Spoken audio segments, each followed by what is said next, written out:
Olá, turma, tudo bem? Tudo bem com vocês? Esse vídeo, hoje, ele tem uma proposta interessante. Um cortezinho aí da aula de desmame, uma aula extensa, então eu peguei algum ponto bem importante dessa aula e estou discutindo aqui com vocês. Vamos lá, qual o tema então dessa aula, Mário? O que você quer complementar ou falar sobre a aula de desmame? Vamos lá, você chegou na sua unidade, tem vários pacientes sedados e bloqueados, e você é intimado ali a realmente fazer ali um desmame, escolher os pacientes corretos para despertar. Então você chega na unidade, tem um monte de sedado, bloqueado, e você fala: o que eu devo fazer? Será que eu devo acordar esse, aquele? Então, quais são os critérios que eu utilizo na minha rotina, baseada, claro, em evidência científica pura, para acordar o meu doente? O que eu observo rápido? Qual screen que eu faço rapidamente para avaliar se aquele paciente tem necessidade de sedação? Eu brinco na aula de anestesia e sedação que eu faço tipo um mnemônico ali, jogo rápido, falando alguns critérios que necessita de sedação. A minha brincadeira é o seguinte, né? Que quem precisa de sedação, se for pensar pelos órgãos e sistemas, tem uma brincadeira legal. É o seguinte: se for avaliar o sistema neurológico, tumor com efeito de massa, isso é tudo recente, tá, gente? Tumor com efeito de massa, um AVC isquêmico, um AVC hemorrágico, um quadro convulsivo, um edema cerebral também, causando ali repercussão. Então, esse quadro agudo, sim, já justifica ali uma sedação. Do comprometimento respiratório, cardiopulmonar, te avalia várias coisas: um TEP maciço, uma oxigenação muito alterada, uma PF menor que 150, basicamente um paciente com obstrução de vias aéreas, resistência muito alta ou uma complacência muito baixa que aumenta o drive respiratório, ou realmente o paciente com alto consumo de oxigênio. Então essas condições também necessitam de sedação. Uma cirurgia muito extensa, com instabilidade hemodinâmica, com aumento de vasopressor, ou até mesmo um paciente muito hipertenso com vasodilatador também, muitas vezes, se tiver repercutindo no consumo de oxigênio, repercutindo na hemodinâmica de forma grave, necessita de sedação. A outra forma é um paciente que está sangrando e aí o médico fala: não, eu prefiro que fique sedado, que dê até retomar o quadro. E outra, uma sincronia, paciente ventilador, que você não consegue ajustar o drive respiratório, a intensidade do drive, ou aquele sincronismo paciente ventilador, nem o modo fluxo livre, nem o modo espontâneo pela intensidade do drive. Você tentou ajustes finos e não deu certo. Então, necessita de sedação. Então, esses são os critérios básicos ali para manter o paciente sedado. Porém, quando a gente fala de Covid-19, totalmente a maioria das desordens ali são realmente respiratórias. Então, quais são os pacientes que eu vou passar rapidamente no leito ali e observar qual paciente eu vou começar com a equipe que pode acordar? Olha que legal. Então, eu vou mostrar alguns critérios aqui para vocês. Esses são os critérios da aula de desmame, tá, gente? Mas quando você vai observar, um paciente mais simples, né? Então,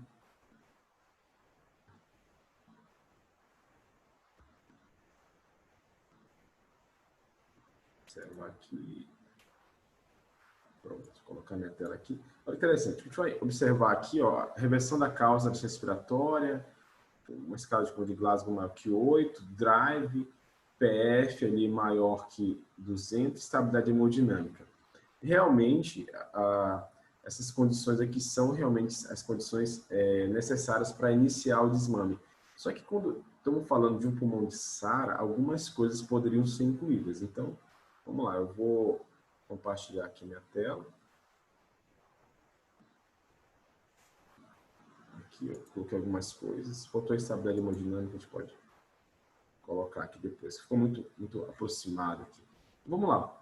Então, o que eu observo, então, Marco? O que você está observando quando você pega um paciente com Covid-19 para realmente entender se aquele paciente ele tem realmente necessidade de ficar sedado? Olha essas condições que eu falei anteriormente lá, né? Claro, pode ter causas associadas, mas olha o seguinte, está lá, na primeira critério, essa reversão da causa respiratória. Então, vai ter vários itens que a gente vai observar agora. Mas, antes de realmente pensar em despertar o paciente, eu descarto algumas coisas. Descarto injúria cerebral recente, descarto injúria cardíaca recente, avalio se tem estabilidade hemodinâmica para isso, junto com a equipe, vazão de drogas, etc. Tudo certinho ali. Então, descartado isso, injúria cerebral recente, injúria cardíaca recente, e muito cuidado também com uma injúria renal em curso, ou seja, um paciente que está evoluindo insuficiência renal, ele pode cair em hemodiálise e tem distúrbio hidroeletrolítico, balanço positivo, você está tentando desmame com esse paciente. Por vezes, se a hemodiálise não entrar a tempo, você vai tentar despertar esse paciente e vai dar problema. Então, muito cuidado com essas 3 coisas: injúria cerebral, injúria cardíaca, injúria renal. Não é, claro, um critério de interrupção, mas muito cuidado, tem que avaliar cada uma delas, se é agudo, se não é agudo. Então, avalie em equipe isso daí inicialmente. Mas falando basicamente da nossa ossada, que é a causa respiratória, o que a gente observa rapidamente? Rapidamente observa se tem uma PaO2-FO2, uma relação ali, PaO2-FO2 maior que 200. Primeira coisa, você observa a oxigenação controlada. Como está a gasometria? Tem controle do CO2? Não necessariamente está normal o CO2, tá, gente? Pode ter um controle, 70, 65 CO2, basicamente o CO2 está controlado. 60 é um nível até mais seguro. Até um CO2 de 60, não tem uma acidose ali não controlado, o pH está acima de 7,5, acima de 7,3, se você for um pouquinho mais criterioso. E a parte metabólica, bicarbonato, sódio, potássio, tudo tranquilo, os íons, beleza. Então, gasometria ok, relação de oxigenação ok. Beleza, às custas de quê agora? Então, você vai olhar como está aquele seu doente, né? Se aquele seu doente, ele está necessitando dessa oxigenação, mas com uma PIP maior que 12. Então, cuidado, esse paciente ainda está ainda muito PIP dependente daquela pressão positiva. Então, despertar seu paciente, ele tem uma necessidade, uma PIP menor que 12, uma PIP menor que 10, igual a 10. Então, isso é importante também. Outra coisa, complacência. Gente, isso aqui é um fator muito interessante. Muitas vezes vocês não observam o curso de complacência do paciente, o que acontece para avaliar. Vou fazer um vídeo bem interessante, o paciente com Covid, a complacência está caindo. O que está acontecendo? Então, vamos discutir numa próxima aula esse tema. Então, você tem que avaliar a complacência. Eu coloquei um corte de 22 aqui, que é um corte bem baixo, bem limítrofe, mas eu observo isso. Ou seja, eu estou acordando o paciente com uma boa complacência. Isso é muito interessante, porque se a complacência está muito baixa, certeza que a intensidade do drive vai ser alta e você vai ter que ter um controle muito preciso dessa intensidade do drive. Então, eu cortei em 22, paciente com complacência acima de 22, 25, 26, ou acima de 30. Nossa, é uma maravilha acordar esses pacientes. Por quê? Porque às vezes a intensidade do drive pode ser controlada por pseudoanalgesia ou outros fármacos neurolépticos e basicamente o componente elástico fica muito mais fácil para controlar em modos espontâneos. Quando a complacência é menor que 22, o paciente tem a capacidade elástica reduzida e a intensidade do drive é muito elevada. E mesmo com fármacos, é muito difícil cursar nesses pacientes. E a maioria deles vai sofrer o desmame em traqueostomia. Muito cuidado com esse valor de corte. Eu botei bem limítrofe aí, mas você pode ter outras situações. Já teve situações na minha rotina que eu consegui o desmame com extubação, se o desmame para extubação, e o paciente com a complacência ali, 20 ml por cento de água, com o controle do drive. A diferença era um paciente jovem com uma boa reserva. Não é basicamente ali a nossa rotina na maioria dos pacientes. Então, muito cuidado com a complacência. Outra coisa muito interessante, você está querendo acordar o paciente, mas você checou o balanço hídrico, ele está neutro. E como está o balanço acumulado? Avalie o impacto desse balanço. Não, Mário, tem um balanço acumulado de 2, 3 litros, mas não está impactando na complacência, não está impactando na intensidade de drive quando eu for despertar, não impactou na oxigenação. Então, a gente cursa e fica de olho. Já fizemos o descarte da injúria cardíaca, renal, tudo tranquilo.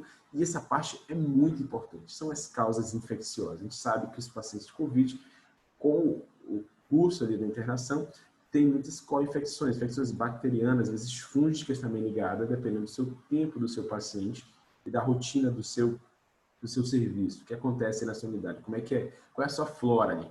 Então, se as causas de infecção estão controladas, beleza, vale despertar. Não estão controladas, quem que não está controlada, mas volume de secreções elevado, paciente fazendo febre, leucograma alterado, necessidade de vasopressores, alteração na oxigenação e alteração recente também na oxigenação e complacência. Então, melhor esperar um pouco, controlar esse quadro infeccioso para despertar o doente. Você desperta o doente fica lá agitado, piorando a oxigenação, piorando a complacência. Então, uma das causas principais da perda de complacência no curso da internação do paciente COVID, já paciente mais de 2 semanas de internação, mais de 14 dias, são as infecções bacterianas e fúngicas. Então, muito cuidado com isso, avalie isso rapidamente. Então, pega o exame diário, pega o screen ali de temperatura, avalia o antimicrobiano com a equipe médica, tudo certinho, tudo beleza, vou despertar o doente. E aqui eu botei numa chave em vermelho, que depois eu posso fazer uma aula um pouquinho mais detalhada sobre isso.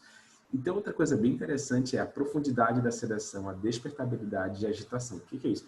você vai encontrar agora? Será que é um doente que eu vou acordar tranquilo? Ou é um doente que realmente necessitou de altas vazões de fármacos sedativos, analgésicos e do bloqueador muscular? Então, muito cuidado com isso. Se está no paciente idoso, que as vazões são bem baixas, ele está bem tranquilo, possivelmente esse idoso não vai ter um despertar muito ruim, com uma vazão baixa, às vezes, de medicações que possam ter um controle do drive com analgesia ou com fármacos que não deprimem o sistema respiratório, pode ser que você acorde ali bem. Agora, foi um paciente jovem que teve dificuldade ali de sedação, muito cuidado com a disponibilidade dele. Você tem que estar preparado ali para um drive exacerbado, às vezes até mesmo para um quadro de agitação. Então, isso é muito importante também.